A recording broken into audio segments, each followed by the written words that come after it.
भाजपा से बर्खास्त की गई उमा भारती, शिवराज की उड़ी नींद, भाजपाइयों में मचा हड़कंप। आपको बताते चले अगले साल मध्य प्रदेश राज्य में विधानसभा चुनाव होने हैं। ऐसे में मध्य प्रदेश की पूर्व सीएम और भाजपा की फायर ब्रांड नेत्री उमा भारती के बयान ने एक बार फिर भाजपा में खलबली मचा दी है।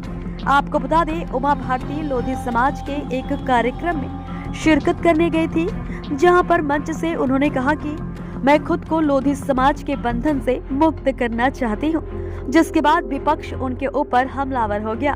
आपको बताते चले, उमा भारती हाल ही में लोधी समाज के युवक युवती परिचय सम्मेलन में शिरकत करने गई थी, जहां पर उन्होंने लोगों को संबोधित करते हुए कहा कि मैं अपने पार्टी के मंच पर आऊंगी, लोगों से वोट मांगूंगी।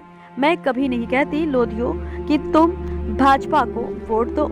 मैं तो सबसे कहती हूँ कि तुम भाजपा को वोट करो, क्योंकि मैं भाजपा के एक निष्ठावान सिपाही हूँ। आगे उन्होंने बोलते हुए कहा कि मैं आप सबसे नहीं कहती कि तुम भी पार्टी के लिए निष्ठावान रहो, आपको अपना हित भी देखना चाहिए। हम सब प्यार के बंधन में बंधे हैं, लेकिन राजनीति बंधन से आजाद है। इसके अलावा उन्होंने कहा कि मैं उम्मीदवार के पक्ष में वोट मांगूंगी, प्रचार करूंगी, उनके पक्ष में बोलूंगी, लेकिन आपको उसी उम्मीदवार को वोट देना है जिसने आपको सम्मान रखा हो, जिसने आपका उचित स्थान हो।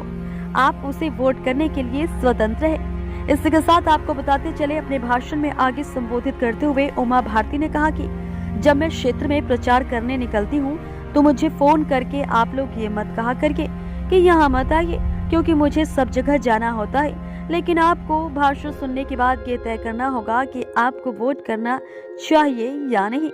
आगे उन्होंने बोलते हुए कहा कि मैं पहले भी कई बार आपको इस बंधन से मुक्त कर चुकी हूँ कि मेरा भाषण सुनकर, मेरी फोटो देखकर वोट ना करें। मेरी आपको गिरवी रखने की कोई दिलचस्पी नहीं है, वरना लोग ये कहेंगे लोधी समाज हमारे अधीन लिख दिया गया है। उमा भारती ने आगे बोलते हुए कहा कि मध्य प्रदेश के 27 विधानसभा सीटों पर लोधी वोटों की बाहुल्यता है।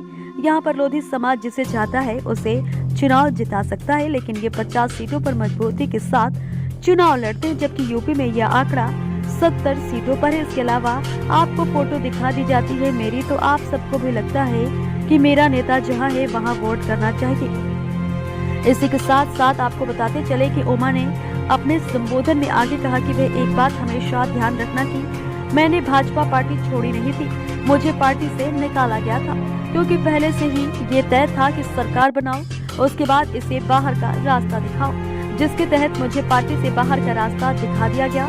साथ ही साथ उन्होंने कहा कि जिस दौर में बीजेपी के अधिकांश नेता मुख्यमंत्री के पैर छूते थे, उस समय गांव से निकलकर आई एक बेटी ने महल में रहने वाले राजा को धूल चटा दी। ये सब आपकी बदौलत ही